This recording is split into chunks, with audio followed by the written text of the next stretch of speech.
त्यो बेलायतले 1947 को जुलाई 18 को दिन ब्रिटिश पार्लियामेन्टबाट इन्डियन इन्डिपेन्डेन्स एक्ट भन्ने एउटा ऐन पास गरेर 14 अगस्तमा पाकिस्तान, 15 अगस्तमा इन्डिया 1947 को बन्छ भनेर बनाएर गयो। त्यो क्रममा चाहिँ हाम्रो जमिन पनि स्वतन्त्र भएको, तर हामीलाई नदिएर इन्डियाले के गर्यो? कब्जा गर्यो। बेलायतले हामीलाई छाडिसकेको जमिन, हामीले प्राप्त गरिसकेको जमिन इन्डियाले फेरि कब्जा गर्यो। त्यो जमिन इन्डियाले नेपाललाई फिर्ता गर्नुपर्छ भन्ने माग दाबी नै ग्रेटर नेपाल हो। सुगौली सन्धि हुनुभन्दा अगाडि हामी जहाँ थियौँ त्यहाँसम्मको जमिन हामीले जति बेलायतबाट पायौँ र बाँकी जमिनमाथि इन्डियाले उपनिवेश कायम गर्यो। 73 वर्ष भइसकेको उपनिवेश उसले कायम गरेको, त्यो उपनिवेशबाट मुक्ति दिनुपर्छ भन्ने माग नै ग्रेटर नेपाल हो। 1950 को Nepal India piece and friendship treaty, जसलाई हामी नेपाल भारत शान्ति र मैत्री सन्धि भन्छौँ, त्यसको धारा 8 ले चाहिँ के भन्छ भने जुलाई 31, 1950 भन्दा अगाडि नेपाल र बेलायतको बिचमा जति पनि सन्धि भएका छन् ती सबै सन्धि रद्द हुन्छन् भनेको छ। कसै कसैले भन्ने मलाई थाहै छैन, त्यसै हावाको भरमा कुरा गर्छ, गफ गर्छ, जे भन्ने पनि भयो। नेपाल र इन्डियाले सर्वाधिकार सम्पन्न व्यक्तिहरूले सही गरेर सुगौली सन्धि अस्तित्वमा छैन भन्ने अनि त्यही सुगौली सन्धि नै मानिरहने, यो गल्ती त फर्डिनेन्ट नेपालको होइन नि, यो गल्ती त सरकारको। तर हाम्रै देशको सिमानामा, हाम्रै देशको भूभागमा विदेशीले बुट पचार्दाखेरि हाम्रो सेना ठुलो हेरेर बस्न बाध्य छ। कहिलेकाहीँ हतियार लिएपछि त्यो हतियार पड्काउनुपर्छ। हेर्नुहोस्, हतियारले आलु काट्ने होइन, बन्दुकले चाहिँ परेवा मार्ने होइन, बन्दुकले जे मार्नु पर्यो त्यही मार्नु पर्यो।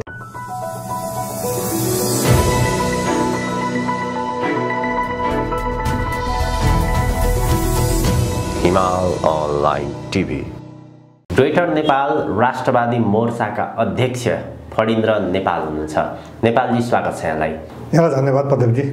व्यक्तिगत रूपमा 31 वर्षदेखि र संस्थागत रूपमा 20 वर्षदेखि ग्रेटर नेपालको मुद्दा यहाँले उठान गर्दै आइरहनु भएको छ। सशक्त रूपमा आफ्ना आवाजहरू, प्रमाणहरू र इतिहासका ती पन्नाहरूलाई पल्टाउँदै आइरहनु भएको छ।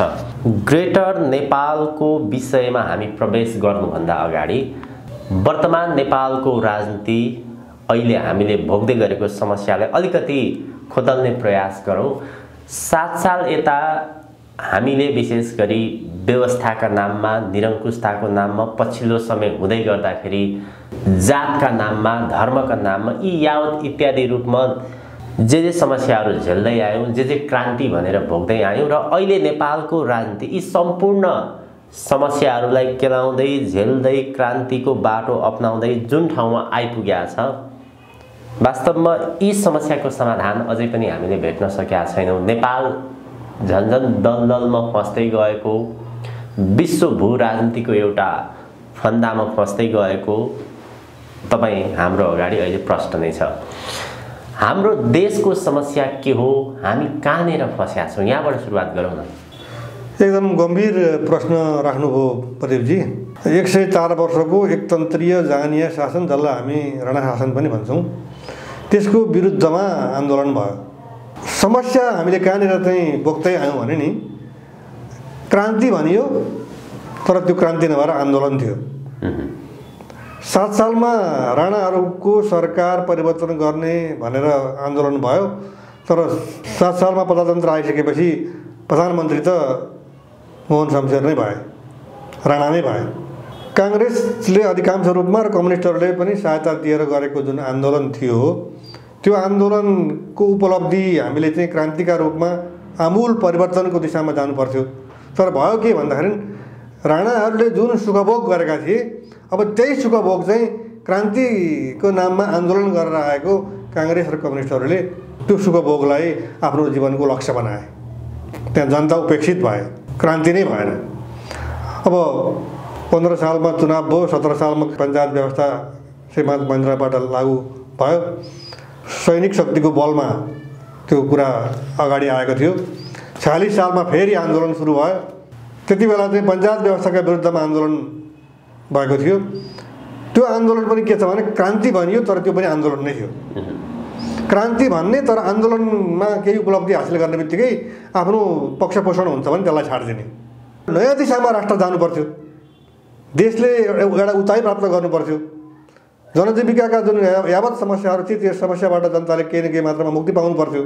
जहिले पनि नेपालको क्रान्तिमा उपलब्धि लिने दक्षिणतिरको इन्डिया भन्ने मुलुक छ, किनभने उसले चाहिँ नेपाली जनताले भन्दा बढी उपलब्धि चाहिँ उसले प्राप्त गरिरहेको हुन्छ। किनभने जब जब नेपालमा आन्दोलन सुरु हुन्छ उसले टाङ अडाउँछ र मैले यो गरेको हो भनेर चाहिँ पर्दा पछाडिबाट म छु भन्ने कुरा उसले देखाउँछ र चाहिँ पार्टीहरूबाट उसले चाहिँ आफूले पाउन खोजेको चिज पाउँछ।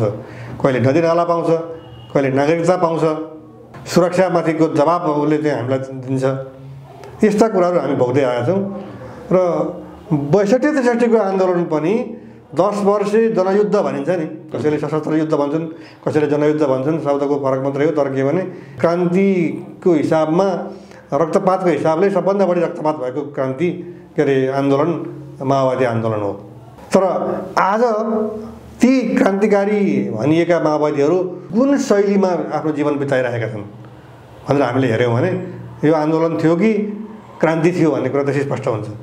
एमाले र काङ्ग्रेसले खाएको जुन भाग देखिरहेका थिए माओवादीहरूले त्यो अब हामीलाई पनि चाहियो भन्ने भाग बन्डामा गएर त्यो आन्दोलन चाहिँ विसर्जित भयो। त्यसको अधिकांश हिस्सा नेताहरूले लिए। जनतालाई खालि सपना बाँडे र हामी चाहिँ नेतालाई भगवान मान्ने, उसको देवत्वकरण गर्ने, या त्यो आफ्नो पार्टीभन्दा बाहिरको नेता छ भने त्यसको चाहिँ दानवीकरण गर्दैन। यो राक्षस हो, हाम्रो नेता चाहिँ देवता हो, अर्को पार्टीको नेता चाहिँ दानव हो। र यसरी चाहिँ आफ्नो पक्षमा देवत्वकरण र अर्काको पक्षमा छ भने चाहिँ त्यो दानवीकरण गरिदिने प्रवृत्तिको विकास हुँदै गयो र चरम असहिष्णुता, असामञ्जस्य, धार्मिक रूपमा पनि अब तपाईँले देखिहाल्नुभयो। अब धार्मिक 80 to 90% हिन्दू छन् भनेको मुलुकमा धर्मनिरपेक्षता लागू भयो। त्यसका निमित्त कुनै धर्मसङ्ग्रह गरिएन, त्यसका निमित्त आन्दोलन भएको थिएन।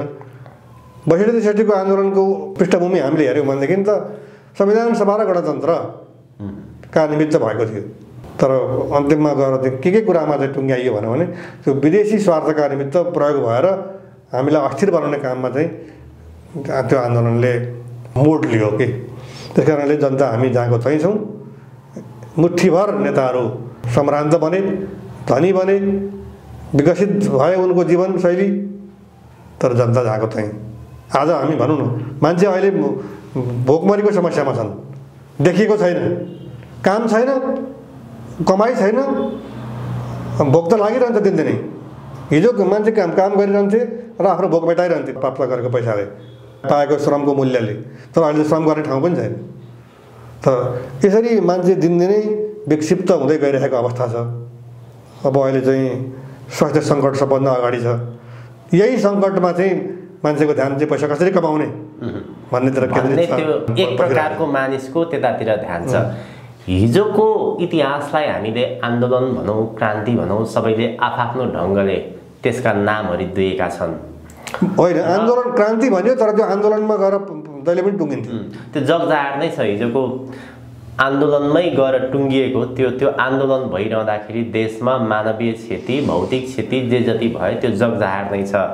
र परिवर्तनको श्रृङ्खला, आन्दोलनको श्रृङ्खला आजको दिनसम्म आइपुग्दाखेरि आज पनि हामीले नेपालमा राजनीतिक बहस, धार्मिक बहस, जातीय बहस, यी यावत विषयमा नै हामीले समय खेर फालिरहेका छौँ। यही राजनीतिक दलहरूको विषयमा कुराकानी गरेर, आन्दोलनको विषयमा कुराकानी गरेर र नेताहरूको विषयमा कुराकानी गरेर लगभग यही पेरिफेरीमा बौद्धिक वर्ग होस्, मिडिया वर्ग होस्, नागरिक समाज होस्, अथवा देशमा भएका अलिकति उच्च वर्गका मानिसहरू, बौद्धिक लेभलबाट ती मानिसहरू यसैको वरिपरि घुमेको देखिन्छ, यही बहसहरूमा अल्झिएको देखिन्छ। तर वास्तविक नतिजा चाहिँ आजसम्म पनि हामीले प्राप्त गर्न सकेका छैनौँ। यस्तो भयो त। मैले यहाँसँग जान्न खोजेको विषय के हो भने हामी यही वरिपरि किन अल्झिरहेका छौँ?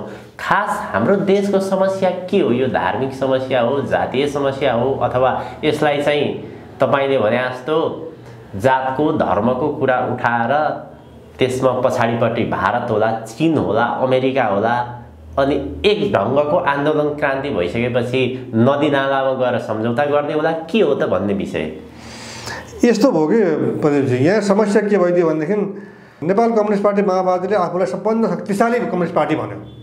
तर कम्युनिस्टको चरित्र के हो भनेदेखि वर्ग सङ्घर्ष हो। त्यहाँ धनी छ, त्यहाँ गरिब छ।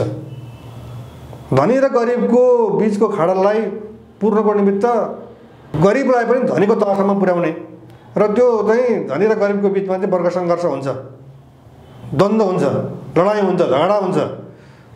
धनीको सम्पत्ति जसरी भए पनि त्यो गरिबको हातमा आउनुपर्छ भनेर जानुपर्ने विषय चाहिँ केमा गयो भन्दाखेरि यो राई, यो लिम्बू, यो शेर्पा, यो गुरुङ यतातिर पो गयो त।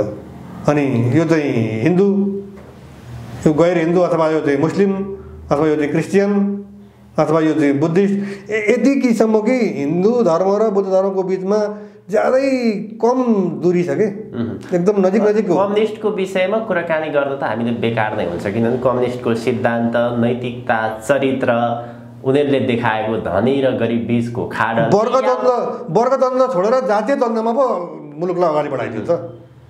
यो त कम्युनिस्ट चरित्र होइन। त्यो त उनीहरू हामी के हौँ भन्ने कुरो उनीहरूले छर्लङ्गै पारिसकेका छन्। उनीहरूको विषयमा बहस गर्नु भने त तपाईँ हाम्रो समय मात्र खेर जानु। खास गरी मैले यहाँसँग जान्न खोजेको नेपालको समस्या चाहिँ के हो, नेपालीको समस्या के हो, हामीले यो अनावश्यक बहसबाट मुक्त भएर जानुपर्ने बाटो चाहिँ के हो भन्न खोजेको। हाम्रो बाटो चाहिँ घाँस बाँस र कपास, घाँस बाँस र कपास चाहिँ मुलुकमै पाउनु पर्यो। आज हेर्नुहोस्, सम्भ्रान्त वर्ग +2 गर्ने बित्तिकै ऊ युरोप अमेरिका जान्छ, अस्ट्रेलिया जान्छ, बेलायत जान्छ। अनि त्योभन्दा अलिकति कम भएको हैसियत भएको चाहिँ अरू विकसित मुलुकहरूमा, दक्षिण कोरिया, जापान लगायतका मुलुकहरूमा जान्छ। त्योभन्दा कमका चाहिँ अब अरबियन मुलुकहरूमा गएर सङ्घर्ष गर्छन्। अब हेर्नुहोस्, यहाँ हाम्रो नेताहरूको चाहिँ कुबुद्धि भन्ने कि अथवा विकासप्रतिको वितृष्णा अथवा चाहिँ विकासलाई उपेक्षा गरेको भन्ने कि हामीसँग पर्याप्त जमिन छ, हामीसँग विश्वमा नभएको हावापानी छ, माइनस तापक्रम पनि हामीसँगै छ, त्योभन्दा मुनि जनजीवन सहज हुने खालको तापक्रम पनि हामीसँग छ र धेरै उष्ण तापक्रम भएको क्षेत्र पनि हामीसँग छ, हिमाल पहाड तराई। र हामी कृषि प्रधान देश भन्छौँ। हामी धान चामल आयात गर्छौँ, दाल गेडागुडी हामी आयात गर्छौँ, हिजोसम्म निर्यात गर्थ्यौँ। तपाईँ हामी फलफुल कसरी खान्छौँ, कसरी किन्छौँ भन्ने कुरा हामीले देखेकै छौँ। तर त्यो फलफुल उत्पादन हुने क्षेत्र नेपालमा पर्याप्त छ, तर त्यो फलफुलको उत्पादन नेपालमा हुँदैन। नेपालमा पेट्रोलियमको अन्वेषण 46 सालदेखि गर्दै आएको हो, अहिले 32 वर्ष भइसकेको छ। जहाँको चाहिँ छ, हामी कहीँ पनि पुगेका छैनौँ। परनिर्भर पनि इन्डिया निर्भर अलि बढी भएर हामी गयौँ। यो चाहिँ के कारण? यसको कारण नरेन्द्र मोदी इन्डियाका प्रधानमन्त्री नेपालको संसदमा आएर सम्बोधन गर्दाखेरि उसले एउटा कुरा भनेको थियो कि नेपालको पहाडमा पानी र जवानी रहँदैन। जवानी भनेको दुईटा छन्, एउटा चाहिँ गोर्खा जवान, अर्को चाहिँ युवतीहरू। जुन युवतीहरू, नेपालका युवतीहरू चाहिँ बम्बईका वेश्यालयमा कति लाग्छन् त्यो हामीले तथ्याङ्क हामीले सुनिरहेका छौँ। र इन्डियाको चाहिँ गोर्खा सेनामा कति नेपाली जवानहरू छन् त्यो कुरा पनि हामीलाई थाहा छ। अब त्यो कुरा चाहिँ यौन सन्तुष्टिका निमित्त ती चेली बेचिएका हुन् कि जीविकाका निमित्त बेचिएका हुन् भन्यो भने उनीहरू जीविकाका निमित्त बेचिएका हुन्। यौन सन्तुष्टिका निमित्त हो भने त काठमाडौँका सडक नै पर्याप्त छन्। काठमाडौँका चाहिँ घर घरानाहरूमा नै त्यो कुरा चाहिँ बिक्री हुनसक्छ त्यो कुरा। तर जीविकाको कुराका निमित्त एकले अर्कोलाई त्यहाँ पुर्याएर बेचेको छ पैसाका निमित्त। अब यो किन भयो त भन्दाखेरि इन्डियालाई के चाहियो? गोर्खा जवान चाहियो। हामी हेर्दाखेरि कसरी हेर्छौँ भने इन्डियाले चाहिँ कमसेकम हाम्रो दाजुभाइलाई जागिर त दिएको छ भन्छौँ हामी। उसले हाम्रा दाजुभाइलाई, हाम्रा जवानहरूलाई यिनीहरूले जागिर पाएनन्, अलिकति भए पनि नेपाललाई सहयोग गरौँ भनेको होइन नि। उसले त आफ्नो काश्मीर बचाएको हो। नेपालीहरूको इमान्दारी, गोर्खा जवानको इमान्दारी, उनीहरू चाहिँ रगत बगाउन तयार छन्, आफ्नो ज्यान दिन तयार छन्। जुन पेसामा उनीहरू गए त्यसमा उनीहरू चाहिँ निष्ठावान छन्, प्रतिबद्ध छन्। गोर्खा जवान इन्डियाले कति बेलासम्म पाउँछ भन्दाखेरि जबसम्म गोर्खा जवानका परिवार, उसका आफन्तहरू गरिब भइरहन्छन्। उसले त्यहाँबाट ब्लड मनी ल्याउँछ। ऊ त मर्न र मार्न गएको हो। त्यहाँ पाकिस्तानी मारोस् कि चाइनिज मारोस्, आतङ्कवादीलाई मारोस् कि आफ्नै समकक्षी अर्को देशको चाहिँ सैनिकलाई मारोस्। जबसम्म हामी गरिब रहन्छौँ तबसम्म हामी चाहिँ अर्काको देशमा जान्छौँ कि। यो पछिल्लो नेपालको राजनीतिक, मैले भन्नु म सकिहाल्छु, सामाजिक, आर्थिक यो जे विकासक्रम समयले ल्याएको विकासक्रम भनौँ अथवा राजनीतिक दलहरूको त्यसमा भूमिका रहेर आएको विकासको चरम प्रक्रिया भनौँ, यसले चाहिँ हामीलाई आत्मनिर्भर नभएर परनिर्भरतिर डोर्याइरहेको अवस्था छ। एउटा त हामीलाई गरिब राखेर हाम्रो जवान लिइरहने र उसको सुरक्षा गरिरहने, अनि हाम्रै मान्छेहरू चाहिँ गएर बम्बईमा चाहिँ राति चाहिँ अब जाग्दै रहौ खबरदार भनेर चाहिँ रातभरि चाहिँ सडक गल्लीमा घुमिरहनु पर्ने, त्यो पनि त गरिबी हो नि त। गरिबीबाट मुक्ति पाउनुको निमित्त ऊ त्यहाँ त्यति कमाउनलाई गएको। लकडाउनको अवस्थामा पनि हजार मान्छेहरू चाहिँ इन्डियातिर लस्कर लागेर गएको हामीले देख्यौँ।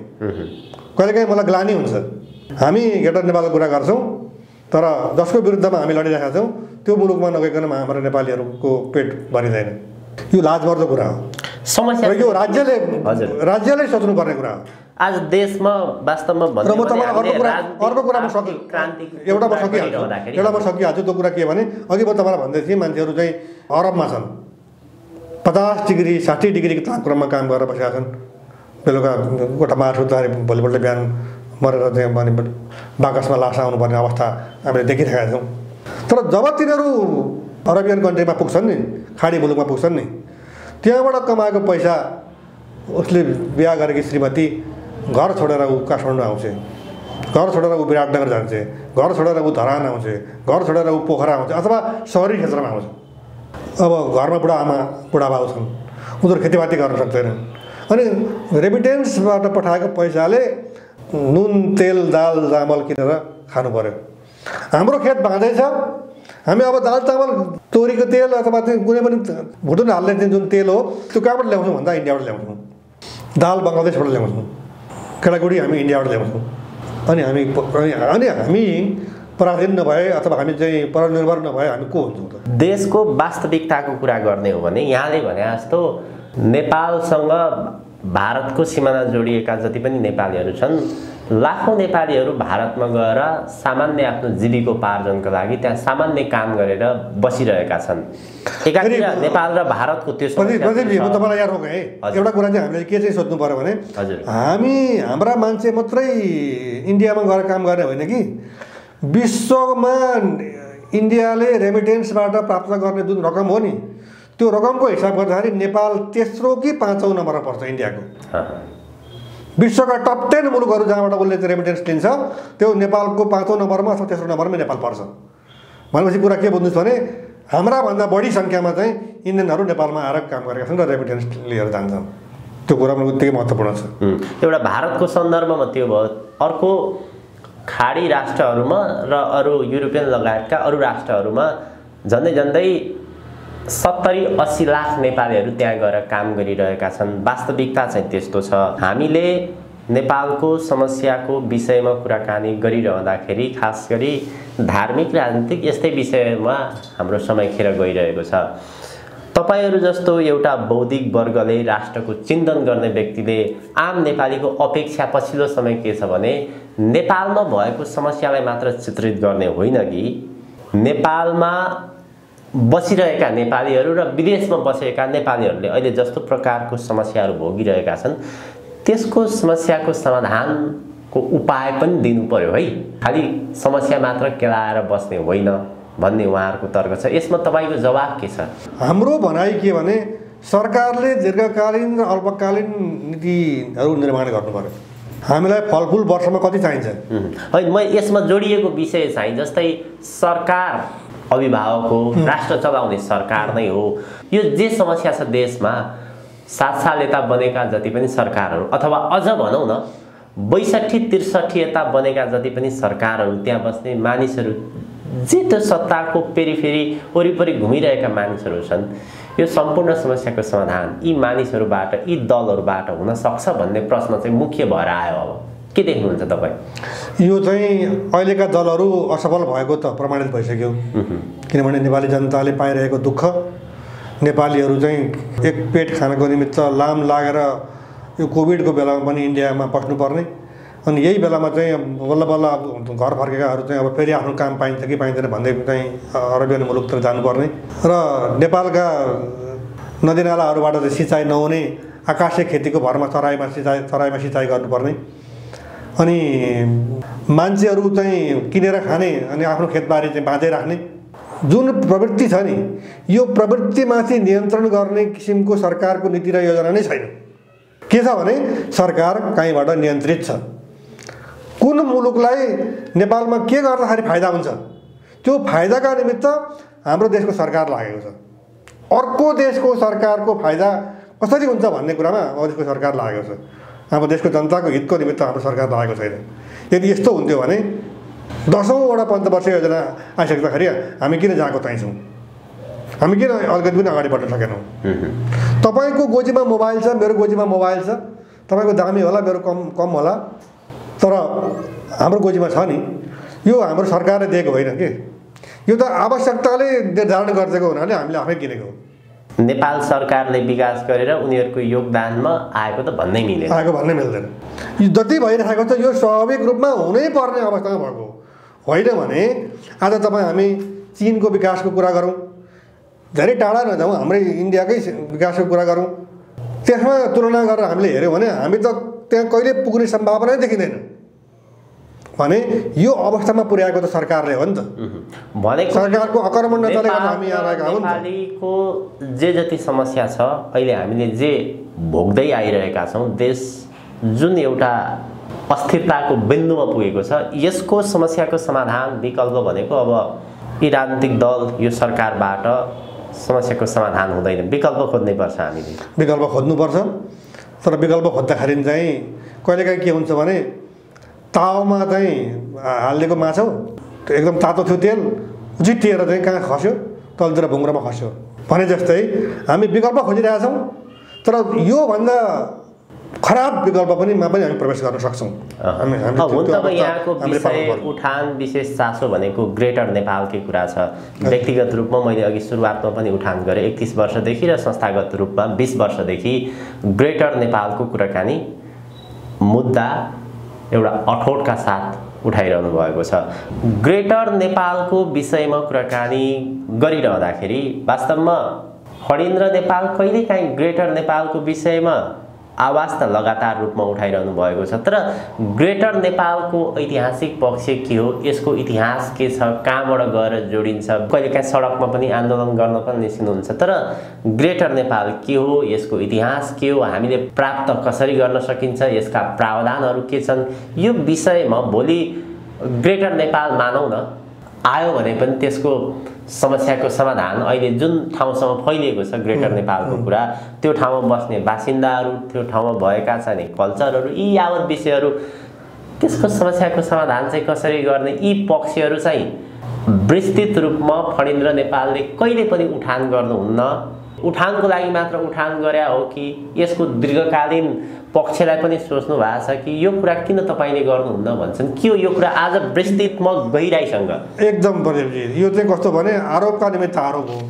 एउटा मेरो किताब छ नेपाल टिस्टादेखि सतलजसम्म भन्ने, टिस्टा पश्चिम किल्ला काँगडा पूर्वमा टिस्टा पुगेको जुन गीत हो, नेपाल दुईवटा थोप्ला टिस्टादेखि सतलजसम्म, सतलज पारी काँगडा छ।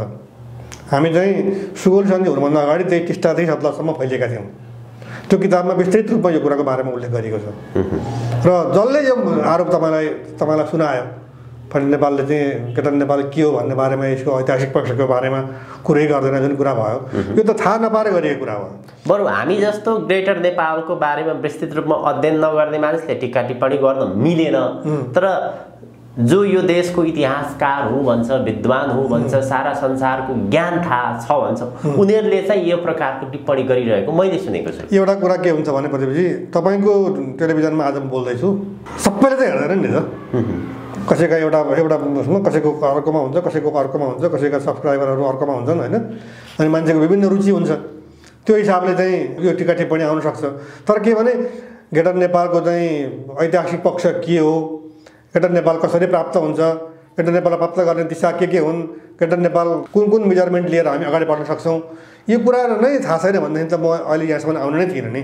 म जेनेभा पुगेँ, जेनेभा मैले 2 पल्ट बोलिसकेँ अहिलेसम्म अनि अस्ति भर्खर जुलाई 12 मा पनि मैले बोलेँ, नेपालबाटै बोलेँ त, यो वेबिनारमा एउटा कार्यक्रममा। त्यहाँ पनि मैले 60,000 वर्ग किलोमिटर जमिन नेपालको भारतको उपनिवेशमा छ, उपनिवेशबाट अन्त्य नभइकन चाहिँ मानवता भन्ने कुरा हुँदैन, मानवाधिकार भन्ने कुरा हुँदैन, विकास भन्ने कुरा हुँदैन, उनीहरूको स्वतन्त्रता भन्ने कुरा रहँदैन भन्ने कुरा मैले फेरि पनि आवाज उठाएँ। अब यहाँ के छ भने अर्कोको मुखबाट चाहिँ यसको तेजोवध गर्ने किसिमले बोलौँ न भन्ने हिसाबले पनि ग्रेटर नेपालको चाहिँ ऐतिहासिक पक्षको बारेमा केही जानकारी नै भएको छैन। कसै कसैले त भन्ने मलाई थाहै छैन, त्यसै हावाको भरमा कुरा गर्छ, गफ गर्छ, जे भन्ने पनि भयो होइन। तर के भने तपाईँ जस्तो पत्रकारले, ठिक छ तपाईँ एउटा चाहिँ आधिकारिक रूपमा ल ग्रेटर नेपालको चाहिँ एउटा चाहिँ यसको ऐतिहासिक पक्षको बारेमा एक दिन कार्यक्रम गरौँ भन्नुहोस् न, त्यति बेला मैले आएर तपाईँलाई चाहिँ तपाईँको प्रश्नको जवाफ मैले दिन सकिनँ। सजिलो ढङ्गले चाहिँ ग्रेटर नेपाल के हो, हामीले कसरी प्राप्त गर्न सक्छौँ, सजिलो ढङ्गले समय कुनै बेला हामीले यसको ऐतिहासिक यसको चाहिँ पृष्ठभूमिलाई हामीले केलाउन कोसिस गरौँला। आज चाहिँ जसले हाम्रो टेलिभिजन हेरिरहनु भएको छ, नेपालमा मात्र नभएर विश्वभरि नै ग्रेटर नेपालको ऐतिहासिक पक्ष के हो, नेपालले कसरी प्राप्त गर्न सक्छ, त्यसमा खास गरी सरकारको जोड हुनुपर्छ, नागरिकको जोड हुनुपर्छ, कसको पहल हुनुपर्छ? सन् 1809 सम्ममा नेपालको सिमाना चाहिँ टिस्टा पूर्वमा पश्चिममा सतलज नदीसम्म कायम भएर बसिरहेको थियो। 1814 मा पुगेपछि ब्रिटिसहरूसँग लडाइँ भयो। त्यो लडाइँ लड्दाखेरि नेपाली पक्ष महाकाली नदीदेखि पश्चिम, सतलज नदीदेखि पूर्वको बिचको भूभागमा तुलनात्मक रूपमा हारेर 1815 को मे 15 मा एउटा सम्झौता भयो। त्यो सम्झौताले नेपालको पश्चिमी सिमाना महाकाली नदीलाई कायम गर्यो, अर्थात् हामीले हार्यौँ महाकाली पारी। तर महाकालीदेखि पूर्व टिस्टासम्म हामीले कहीँ पनि हारेनौँ, ब्रिटिसलाई 1 इन्च जमिन पनि जितेन। तर जब सुगौली सन्धि उनीहरूले प्रस्ताव गरेर पठाए त्यति बेला उनीहरूले के गरे भने महाकालीदेखि टिस्टा नदीसम्मको तराई सम्पूर्ण नेपालले छाड्नुपर्ने, जुन कुरा नेपाललाई स्वीकार्य भएन। 1815 को डिसेम्बर 2 मा प्रस्ताव पठाएको थियो। 1815 को चाहिँ डिसेम्बर 17 मा सम्ममा नेपालले सही गरिसक्नुपर्छ भन्ने थियो। तर त्यो नेपालले सही गर्दाखेरि त 1816 को मार्च 4 तारिक भइसकेको थियो। 15 दिनमा सही गर्नुपर्छ भनेकोमा 93rd अथवा 93औं दिनको दिन मात्रै सही भयो। तर सही हुँदा दुर्भाग्यवश उनीहरूले जति प्रस्ताव गरेको थियो त्यो सबै जमिन छाडेर हामीले चाहिँ सही गर्नु पर्यो। र जति बेला सुगौली सन्धि भयो त्यति बेला नेपालको 1 इन्च पनि तराई थिएन। त्यो तराई कहिले पायौँ हामीले भन्दाखेरि 1816 को मार्च 4 मा नेपालले सुगौली सन्धिमा सही गर्यो। त्यही 1816 को मार्च पछाडि अब अप्रिल, मे, जुन, जुलाई, अगस्त, सेप्टेम्बर, अक्टोबर, नोभेम्बर, डिसेम्बर 8 मा बेलायतले के प्रस्ताव पठायो भने हामी चाहिँ तपाईँहरूलाई कोशीदेखि राप्तीसम्मको तराई फिर्ता गरिदिन्छौँ भन्दा उनीहरूले एउटा चाहिँ संशोधित सन्धि प्रस्ताव पठाए। त्यसलाई नेपालको राजाले डिसेम्बर 11 मा अनुमोदन गरे। त्यस पछाडि नेपालको चाहिँ तराई कोशीदेखि राप्तीसम्म 1816 को डिसेम्बर 11 देखि यता हामीले पायौँ। र बाँकी रहेको जुन राप्तीदेखि कालीसम्मको जमिन हो त्यो जमिन चाहिँ जङ्गबहादुरले सिपाही विद्रोह दमन गरेपछि 1860 मा हामीले प्राप्त गरेको। अनि बल्ल अहिलेको नेपालको चाहिँ कोशीदेखि कालीसम्मको तराई हामीले फिर्ता पाएको हो। त यसको ऐतिहासिक पक्ष यो, त्यो जमिन हामीले कसलाई गुमाएको, कसलाई छोडेको भन्दा हामीले चाहिँ बेलायतलाई छोडेको। त्यो बेलायत चाहिँ अहिलेको इन्डिया भन्ने ठाउँमा उपनिवेश बनाउँदै अगाडि उत्तरतिर बढ्दै आइरहेको थियो नेपालतिर।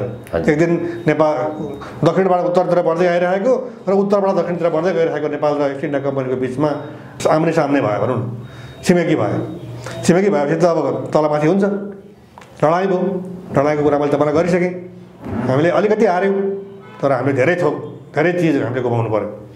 तर त्यो बेलायतले 1947 को जुलाई 18 को दिन ब्रिटिस पार्लियामेन्टबाट इन्डियन इन्डिपेन्डेन्स एक्ट भन्ने एउटा ऐन पास गरेर 14 अगस्तमा पाकिस्तान, 15 अगस्तमा इन्डिया 1947 को बन्छ भनेर बनाएर गयो। त्यो क्रममा चाहिँ हाम्रो जमिन पनि स्वतन्त्र भएको। तर हामीलाई नदिएर इन्डियाले के गर्यो, कब्जा गर्यो। र अहिले तपाईँले भन्नु पनि ग्रेटर नेपाल के हो त भन्नुहुन्छ नि भन्दा बेलायतले हामीलाई छाडिसकेको जमिन, हामीले प्राप्त गरिसकेको जमिन इन्डियाले फेरि कब्जा गर्यो। त्यो जमिन इन्डियाले नेपाललाई फिर्ता गर्नुपर्छ भन्ने माग दाबी नै ग्रेटर नेपाल हो। सुगौली सन्धि हुनुभन्दा अगाडि हामी जहाँ थियौँ त्यहाँसम्मको जमिन हामीले जति बेलायतबाट पायौँ र बाँकी जमिनमाथि इन्डियाले उपनिवेश कायम गर्यो। 73 वर्ष भइसक्यो उपनिवेश उसले कायम गरेको। त्यो उपनिवेशबाट मुक्ति दिनुपर्छ भन्ने माग नै ग्रेटर नेपाल हो। ग्रेटर नेपाल हो र त्यो सम्भव छ। र अब तपाईँले भन्नुभयो अघि यो प्राप्त गर्नुको निमित्त नागरिकहरूको भूमिका महत्त्वपूर्ण छ कि सरकारको भूमिका महत्त्वपूर्ण छ? नेतृत्व गर्नेको भूमिका महत्त्वपूर्ण छ भन्दाखेरि नागरिक तहका तर्फबाट यो कुरा यहाँसम्म ल्याइयो। सरकार चाहिँ किन सुगौली सन्धि भनेको त लगभग 205 वर्ष हो। 205 वर्ष 205 वर्षको हाराहारीमा सरकारका तर्फबाट यो मुद्दा किन अहिलेसम्म मौन रह्यो र यो मुद्दा किन कहिले पनि उड्दैन त? त्यसो भए महत्त्वपूर्ण भूमिका कसको भन्ने विषय उठान गरेर सरकार चाहिँ किन सधैँ मौन?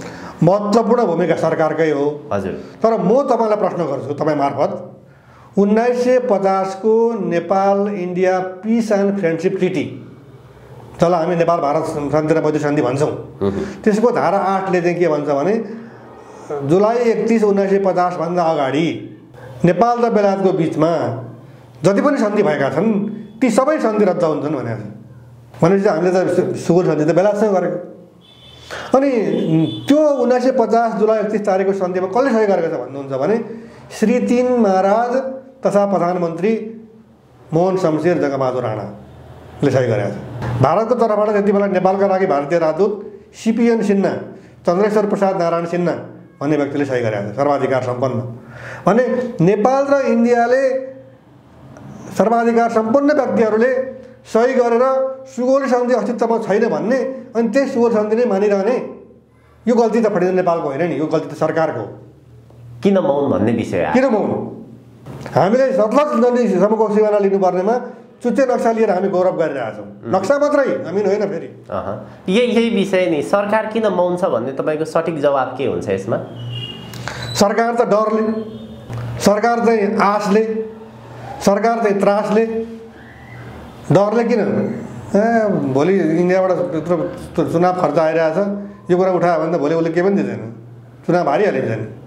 डर, ज्यान तलमाथि पनि, ग्रेटर नेपाल ज्यान तलमाथि पनि पर्न सक्छ, यो डर पनि होला। विशाल नेपालको कुरा उठाइरहँदाखेरि अहिले वास्तवमा नेपालको अवस्था चाहिँ कस्तो छ भने नि, हजुर, इन्डियाले प्रत्येक दिन जसो हाम्रो सिमाना मिचिरहेको अवस्था छ, ती चाहिँ नि किल्लाहरू सारिरहेको अवस्था छ र कतिपय अवस्थामा दुर्व्यवहार पनि गरिरहेको अवस्था छ। सरकारको मुख्य जिम्मेवारी, मुख्य भूमिका भनिरहँदाखेरि पछिल्लो समय केपी शर्मा ओली प्रधानमन्त्री हुँदाखेरि लिम्पियाधुरासम्मको नक्सा सार्वजनिक चाहिँ गरे, त्यसमा ठुलो राजनीतिक दाउपेच पनि भयो, तर नक्सा मात्र सार्वजनिक गरे, जमिनको त परको कुरा भयो, पाठ्यक्रममा पनि समावेश गर्न सकेनन्। के दबाब आयो, त्यहाँ के कुरो आयो, ती कुराहरू पनि छँदैछन्। अब यी कुरा प्रष्ट भइरहँदाखेरि चाहिँ पछिल्लो समय दार्चुलामा भारतका SSBले नेपाली नागरिक जयसिंह धामी तुइन तर्दै गर्दाखेरि तुइन नै फुकालिदिसकेपछि उनी नदीमा फसे। सरकारले के भनेको समस्या अहिले यस्तो अवस्थामा छ, हामी भारतबाट पूर्ण रूपमा शोषित छौँ, हेपिएका छौँ, सरकार उसैको चाकडी गर्छ, ऊबाट नै पालित पोषित छ। यस्तो अवस्थामा यो समस्याको समाधान कसरी त भन्ने विषय त होला। फेरि एकदम संवेदनशील र महत्त्वपूर्ण प्रश्न तपाईँले गर्नुभयो। एकपटक चाहिँ बङ्गलादेशमा इन्डियाको सेना घुस्यो, बङ्गलादेशले तुरुन्तै फायर गर्यो, 18-19 जना सैनिकहरू मरे। इन्डियाले चुँ गरेन, आफ्ना मरेका सैनिकहरूको लास बोकेर फर्कियो। तर हामी हरेक दिन कुटिन्छौँ, हरेक दिन पिटिन्छौँ, हरेक दिन हाम्रो सीमास्तम्भमा मिचिएको छ, उखेलेर फ्याँकिएको छ। नदीमा चाहिँ उतापट्टिबाट चाहिँ त्यस्तै प्रकारका ढुङ्गा माटो विस्फोट गरेर नदीको प्रवाह चाहिँ नेपालतिर पारिएको छ। हाम्रो चाहिँ प्यारासन ताल जस्ता महत्त्वपूर्ण तालहरूमाथि कब्जा जमाइएको छ। हामी बोल्दैनौँ, हिजो बोलेनौँ, आज बोलिरहेका छैनौँ र आज नबोलेको अवस्थाले गर्दाखेरि भोलि पनि बोल्दैनौँ भन्ने कुरा हामीलाई अनुमान गर्न गाह्रो छैन। तपाईँ र म नै भनौँ न, हामी मित्र थियौँ, तर तपाईँले मलाई हेप्नुभयो बा मैले तपाईँलाई हेपेँ भने हेपिने पक्षले मलाई किन हेपेको, के छ मेरो गल्ती भनेर क्वेसन गरियो भने त्यसको समाधान त्यही निस्किन्छ। तर तपाईँ हामी दुवैजना बोल्दैनौँ भने हामीले यार तपाईँबाट म हेपेको छु भने म हेपिरहन्छु, किनभने म बोल्दिनँ, तपाईँलाई थाहा छ अब यो मान्छे बोल्दैन भनेपछि म हेपेकै हुन्छु, तपाईँले मलाई हेपेकै गर्नुहुन्छ। त हामी चाहिँ संसारको उत्कृष्ट सेना लिएर बसेको नेपाली सेना भनेपछि त्यो ऐतिहासिक गौरव बोकेको देशको हामी नागरिक। तर हाम्रै देशको सिमानामा हाम्रै देशको भूभागमा विदेशीले बुट बजार्दाखेरि हाम्रो सेना ठुलो ठुलो हेरेर बस्न बाध्य छ। म सेनाले गल्ती गरेँ भन्दिनँ, सेनालाई ठुलो ठुलो हेरेर बस्न बाध्य पार्ने सरकारको गल्ती हो नि त यो त। यहाँले यो शब्द यो भाषा प्रयोग गरिरहँदाखेरि कतिपयले फेरि फणिन्द्र नेपाल देशलाई युद्धतिर धकेल्ने प्रयत्न गरिरहेको भन्ने पनि अर्थ लगाउँलान् फेरि। होइन, कहिलेकाहीँ हतियार लिएपछि त्यो हतियार पड्काउनु पर्छ। हेर्नुहोस्, हतियारले आलु काट्ने होइन, बन्दुकले चाहिँ परेवा मार्ने होइन, बन्दुकले जे मार्नु पर्यो त्यही मार्नु पर्यो। त्यो त राष्ट्रसँग एउटा स्वाभिमानसँग जोडिएको विषय पनि होला। जसरी आफ्नो भूभागमा अमेरिका लगायतका अरू मुलुकहरूले चाइनामा प्रवेश गर्न खोज्दाखेरि त्यहाँ चाहिँ नै आफ्नो एउटा एरिया बनाउन खोज्दाखेरि चाइनाले कसरी काउन्टर गरेको छ आफ्नो राष्ट्र रक्षा गर्नको लागि भन्ने उदाहरण पनि हामीले हेर्न सक्छौँ। हामीले कालापानी क्षेत्रमा नेपालले 5000 देखि 10000सम्म सेना लगाएर राख्नुपर्छ मेरो भनाइ। तर त्यो काउन्टर दिनको लागि होइन, लडाइँ गर्नको लागि होइन, हाम्रा नागरिकलाई पनि हाम्रो सुरक्षाको निमित्त पनि सेना छ भन्ने प्रत्याभूति त सरकारले दियो नि भन्ने पार्नको निमित्त पनि त्यो मनोविज्ञानको विकास गर्नका निमित्त पनि सेना लगाएर राख्नु पर्यो भनेको। तर हाम्रो चाहिँ के छ भन्दा कहाँ हुन्छ त्यस्तो भाषा रिसाइहाल्छ नि। कालापानी त फेरि वास्तविक कुरो गर्ने हो भने अमेरिकन र भारतको कब्जामा छ कालापानी क्षेत्र। आइटिबिटी त अब पहिलेदेखि नै बसिरहेकै हो, इन्डो टिबेटन बोर्डर पुलिस। तर अहिले त्यति मात्रै नभएर सीमा सुरक्षा बल अनि सेना, सिआरपिएफ सबै थरी इन्डियाका जति पनि सुरक्षा निकाय छन् सबै अहिले त्यो क्षेत्रमा बसेका छन्। र हामी चाहिँ त्यहाँबाट सेना हटाउँछौँ, जलिन्छौँ भनेर बसिरहेका छौँ। र हिजो मात्रै सरकारले आफ्नो साझा न्यूनतम कार्यक्रम जुन साझा कार्यक्रम ल्याएको छ त्यसमा चाहिँ लिम्पियाजुरा लिपुलेक कालापानीको चाहिँ सीमा समस्या समाधान गर्न कूटनीतिक उपाय अवलम्बन गर्ने भनेको छ। सुन्दा मिठो लाग्छ, लेखिएको छ। आज गोर्खापत्र मैले किनेर राखेँ रेकर्डको लागि। तर अब काम हुन्छ कि हुँदैन भन्न त के भने लोकल कन्ज्युम्सन जनताका लागि खपत गरिदिने कुरा भयो। त्यही सरकारले भनेको छ नि, यो मैले स्टाटस हालिसकेँ। सरकारले यसो भन्यो, सुन्दा त खुसी लाग्ने कुरा हो भनेर मैले भनेको छु। केपी शर्मा ओलीले हामीले भनेको सुनेको होइन, म नक्सा निकाल्दिनँ, नक्सा त प्रेसमा म जहिले पनि छापिदिन्छु, सेना हटाउनु पो मुख्य कुरा हो त, म त्यो पो काम गर्छु त भन्नुभयो नि उहाँले। कति मिठो कुरा थियो भन्नुहोस् त। तर त्यसलाई छोडेर उहाँले भने नक्सा निकाल्नु हो। नक्सा निकाल्नु आफैमा गलत कुरा भनिँदैन, हामीले स्वागत गऱ्यौँ, राम्रो कुरा हो। कमसेकम हामीसँग लाभ पूर्जा त छ। भोलि सङ्घर्ष गरेर हामी जमिन पनि फिर्ता ल्याउँला। तर त्यो भोलि कहिले आउँछ कुरा त्यही त्यहाँ छ कि। फणिन्द्र सर, अब लगभग हामी कार्यक्रमको अन्त्यमा छौँ। अन्त्यमा चाहिँ यहाँसँग मैले सोध्न खोजेको कुरा, अपेक्षा गरेको कुरा, त्यो जनताको कुरा पनि हुनसक्छ। ग्रेटर नेपालको विषयमा, नेपालको समस्याको विषयमा त हामीले कुराकानी गऱ्यौँ। अहिले विश्व भू राजनीतिको भुमरीमा फँस्या छ नेपाल, त्यो जगजाहेर छ। त्यसको प्रमुख कारण भने चाहिँ एमसिसी, अमेरिकनहरूको चर्को दबाब छ सरकारलाई एमसिसी जसरी भए पनि पास गराउनको लागि। र त्यो एमसिसी भनेको अमेरिकाको आइपिएस हो, चाइना घेर्ने रणनीति हो भनेर उसले प्रष्ट रूपमा भनिसकेका छ। अब अर्को तौरबाट एमसिसी जसरी भए पनि चाइनाले छोड्दैन। यस्तो परिस्थिति तल जाउँ पनि मरिन्छ, माथि जाउँ पनि मरिन्छ, त्यस्तो अवस्थामा छ भनेको यो विषयलाई तपाईँले अन्त्यमा छोटकरीमा कसरी हेर्नु भएको छ? प्रदीपजी, एमसिसीको अरू धेरै कुरातिर म जान चाहन्न। एउटा कुरा चाहिँ म के भन्छु भने 55 देखि 60 अरब रुपियाँ हामीले पाएको हो। त्यो अनुदान होइन भनेर अमेरिकन राजदूतले भनिसकेका छ। प्राप्त हुने कुरा हो त्यो। यो अनुदान होइन, हाम्रो लगानी हो। यसमा तपाईँहरू अन्योलमा नपर्नुहोस्, अनिश्चितमा नपर्नुहोस्। हामीले अनुदान दिने होइन तपाईँहरूलाई, यो हाम्रो लगानी हो। र त्यो लगानी भनेको हामीले छानेको, हामीले चाहेको अनुरूप हाम्रो मापदण्डमा जे पर्छ, हामीले जहाँ जहाँ लगानी गर्न उपयुक्त ठान्छौँ, लाग्छ, त्यो अनुसारले लगानी गर्ने हो भनेर त उसले प्रष्टै भनिसकेका छ। घरमा आएको पाहुनाले म यो चिज खान्छु भन्ने होइन नि, घरमा पकाएर जे दिन्छ त्यो खाने हो उसले। हामीलाई हाम्रो आवश्यकताको बोध त हामीलाई पो छ त, अमेरिकनलाई छ।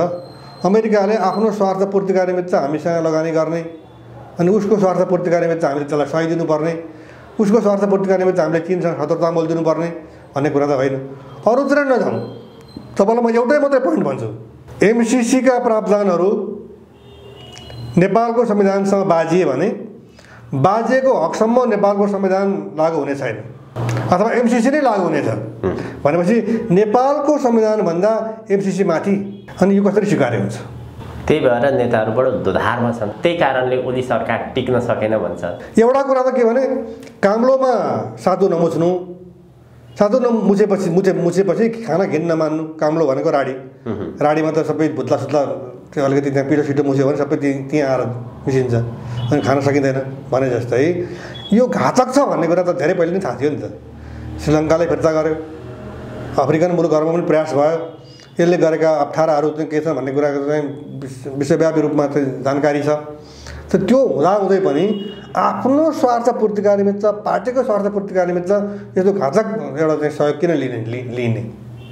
त्यो पक्षमा त नेपालका नेताहरूले सोध्नु पर्थ्यो नि त। उनीहरूले गल्ती गरेपछि त त्यसको सजाय त भोग्छन् उनीहरू नै। तर के भने, हामीलाई मन परेको छैन भन्दै जबरजस्ती हामीले स्वीकार्नु पर्ने बाध्यता चाहिँ के कारण उत्पन्न भएको भन्ने कुरा पनि सरकारले जनतालाई जानकारी दिनुपर्छ। हस्, अत्यन्त धेरै धन्यवाद यहाँको महत्त्वपूर्ण समय र विचारको लागि। सान्दर्भिक प्रश्न गर्नुभयो प्रदीपजी, यसका निमित्त म तपाईँप्रति आभारी छु। धन्यवाद।